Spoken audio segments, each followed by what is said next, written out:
Hello, everyone, and welcome to a bonus episode, episode 54 of the All in Football Fantasy Premier League Show podcast. I'm your host, the self-proclaimed FPL Guru, Alex Rex.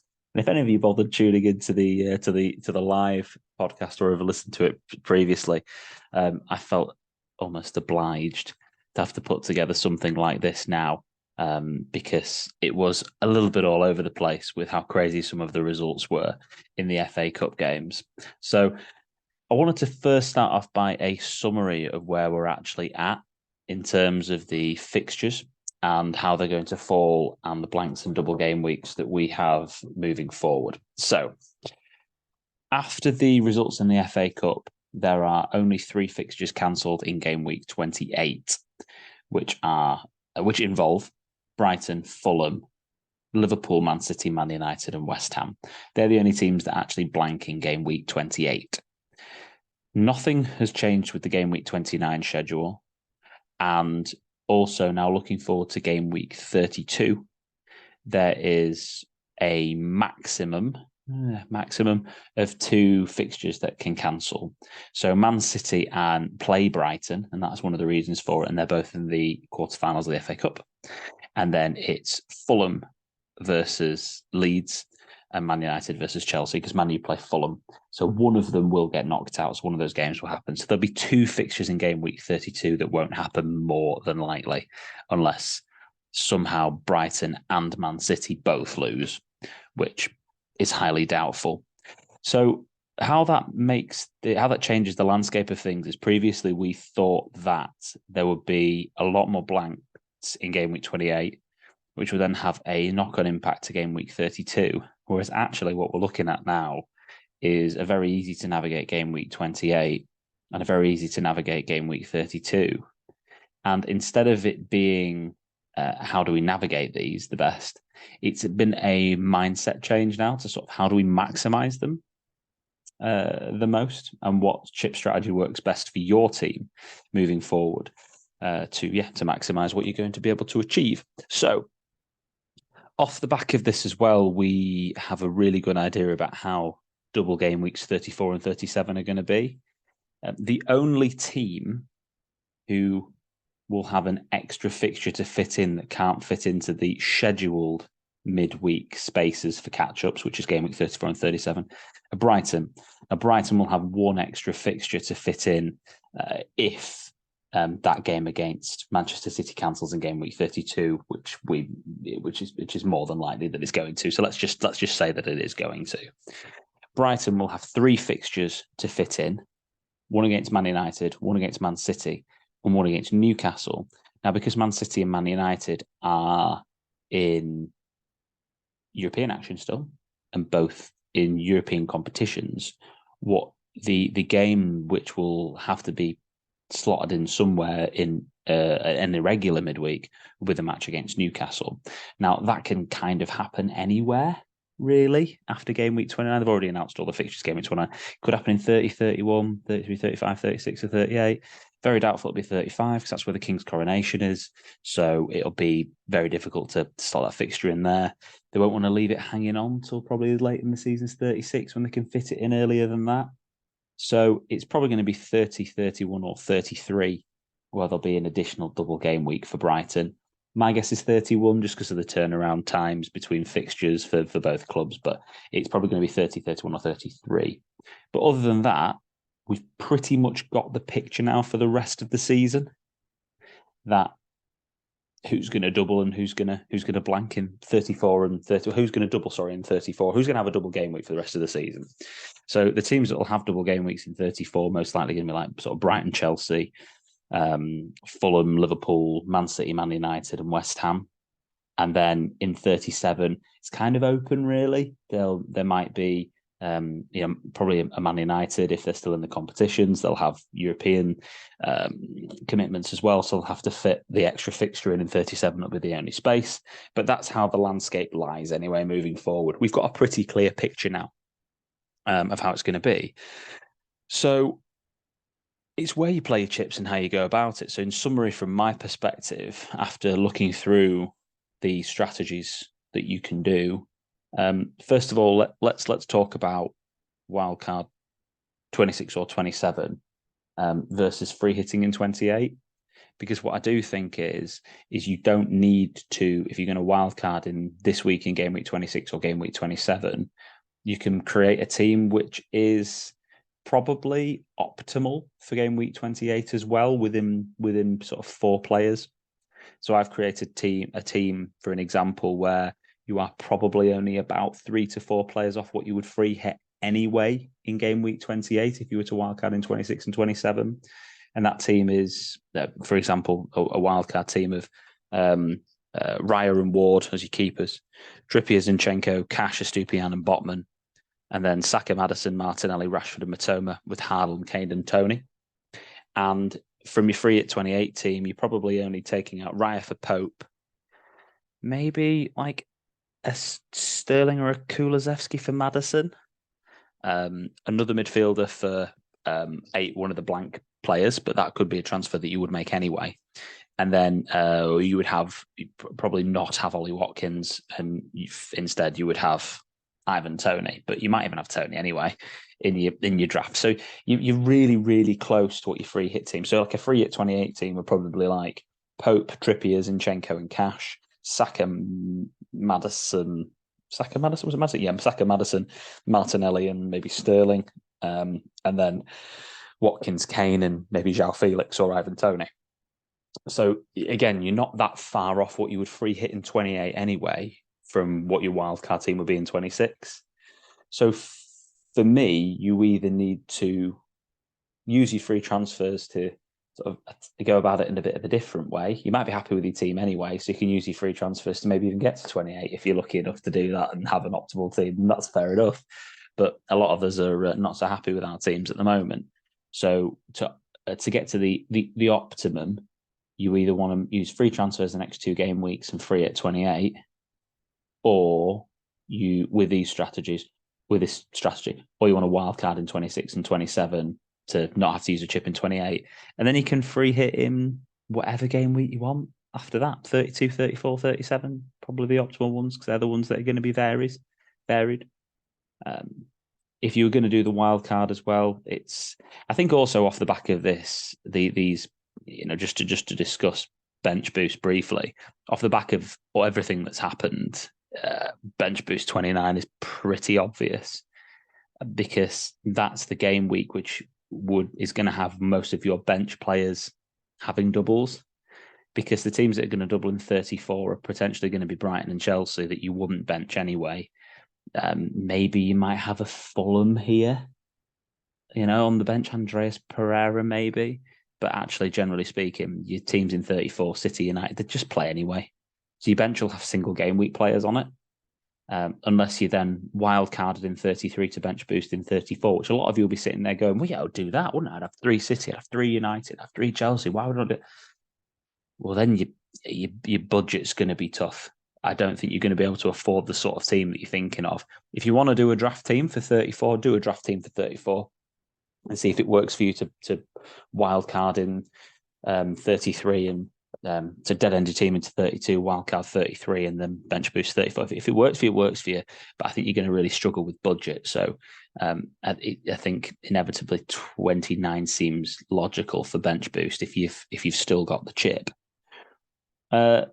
Bench boost 29 versus bench boost, as we've talked about. Wildcard 29 is also an option. You could dead end your team into 28 and then wildcard in 29. I think that's even if you do have your free hit left, you could still do that, because you could create an optimal team and then you could wildcard in 29 and then you could still free hit further down the line.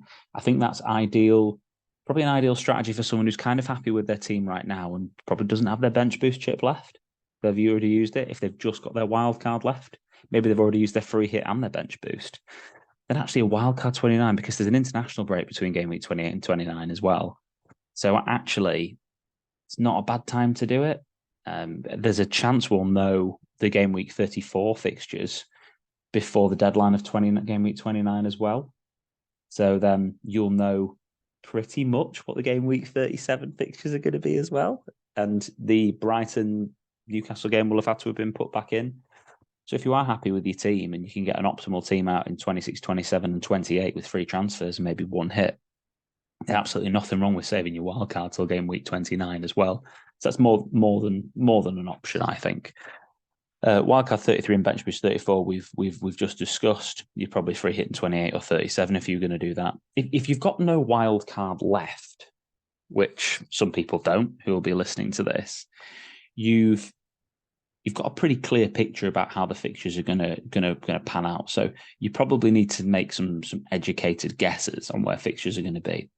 So let's just say Brighton against Newcastle is going to drop into game week 31, roughly.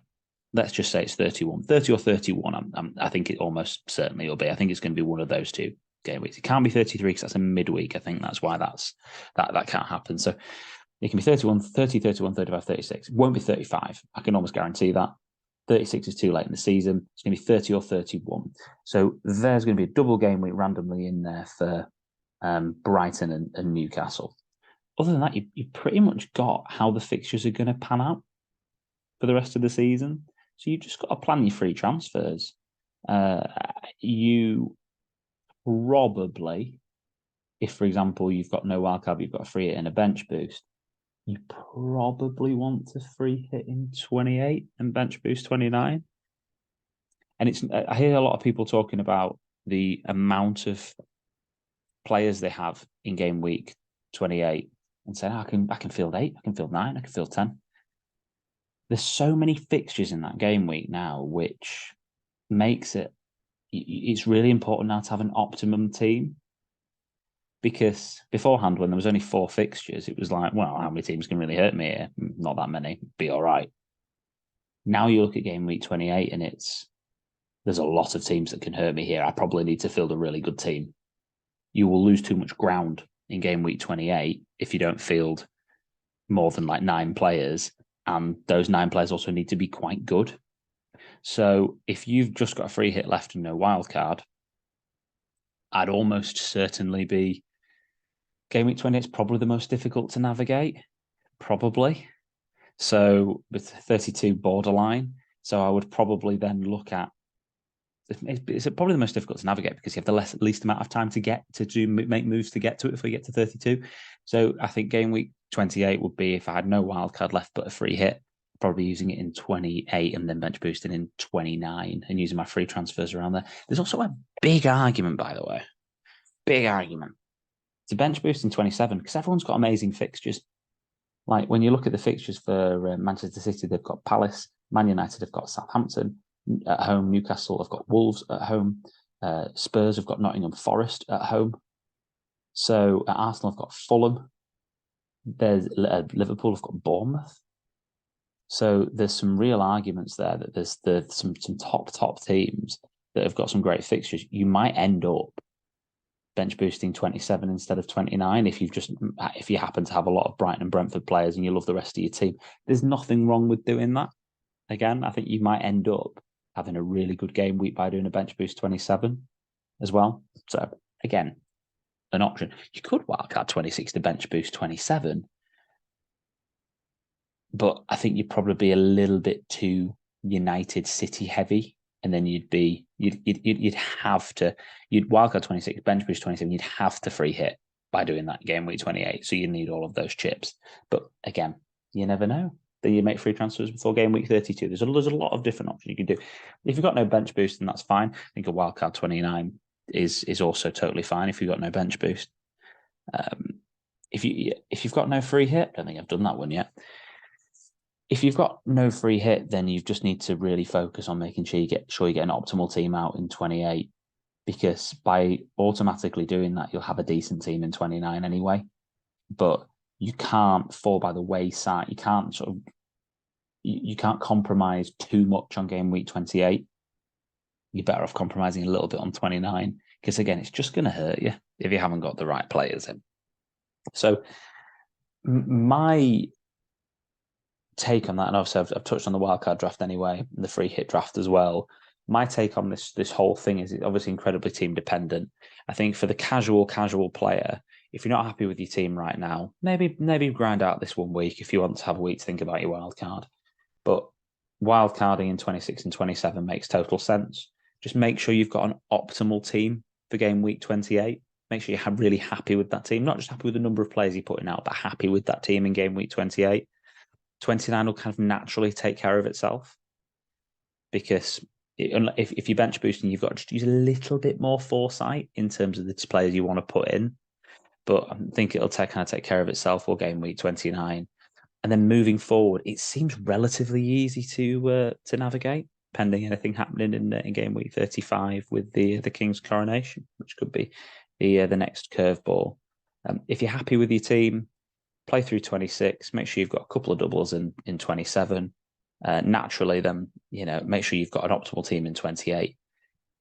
You'll naturally have a good team in 29 anyway, and then you can use your wild card a little bit further down the line. Plenty of flexibility. One thing I will say though is this has now become a bit of a dream for people that have used chips already to navigate. People who had loads of chips left versus people who had no chips left wanted there to be loads of blanks in 28, which would have meant loads of blanks in 32, because the chips that you would have had would have offered you probably a higher upside. And now those chips that you have left don't offer you as higher upside as they would do before. So if you're trying to catch up in your mini league, you're probably going to have to be a little bit more creative than you would have done previously. Ivan Toney was an important point, just to touch on. Looks like he probably won't get banned until after game week 29 anyway. If he does get banned, that'll probably be the earliest, because the hearing's in April, and I think that's after game week 29 finishes and concludes. So he could still be here in 30 or 31, but he's still an optimal player to bring in this week. And the other bits and bats, again, I will say is having a strong bench for this period is great, because if you've got a strong bench for 26, 27, 28, 29, for an example, in that period, like I say, I think budgets are going to get quite tight around that run of fixtures, 33, 34, 35. So you probably want every penny you can to then thin your bench back out again by that period of time. So to answer anybody's question they're thinking about it, I'm going to probably wildcard on reflection. I was maybe going to do it this week, but it's going to be a wildcard 27 for me, no chip 28, bench boost 29, and then it's going to be a free hit as and when I need it. Maybe 32 still looks decent for that as an option. If, for example, Man City, Man United, and Brighton, they do all blank, because I think we're going to have probably 4 or 5 assets from there. It might just make it easier to navigate, especially with the double game week for all of those teams coming up in 34. I won't want to sort of take them out to put them back in again. It uses up a lot of transfers. So depending on how my team is at the time, it'll probably be a free hit 32 or free hit 34.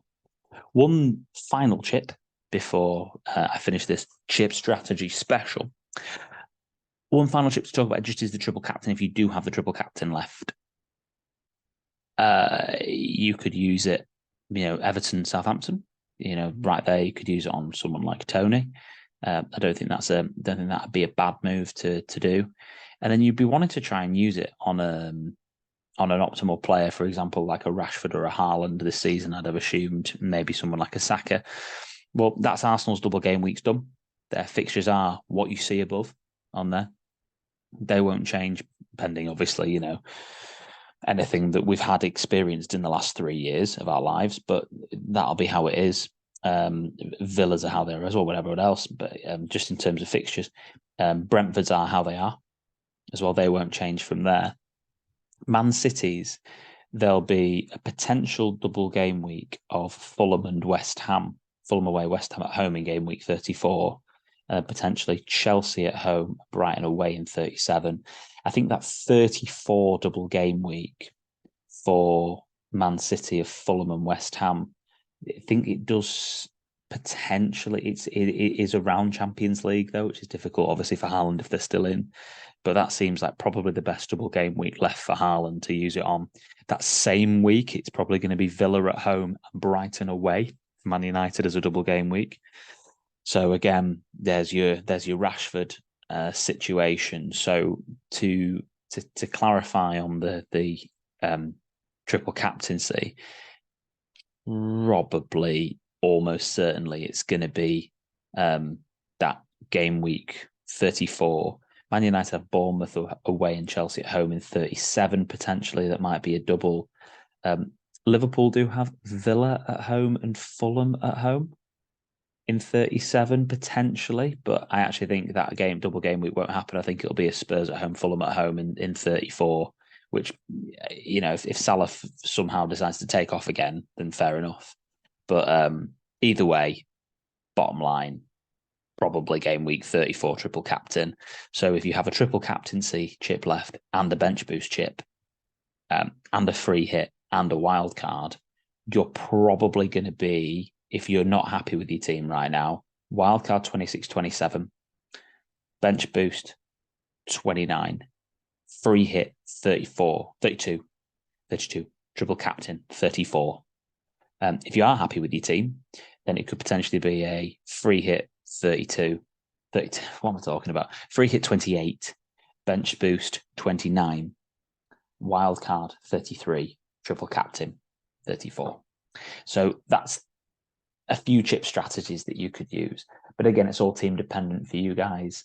So I won't take any more of your time, but I hope that summarizes everything so well. Thank you so much for watching this. I'll stick it on our Instagram channel as well. So yeah, thank you for watching this bonus episode of the All in Football Fantasy Premier League show. Don't forget to like the video. And also subscribe to our channel on YouTube and follow us on all of our social media platforms. All Football Pod, All Football P, Twitter, Instagram, and TikTok. Thanks ever so much for your support, and bye for now.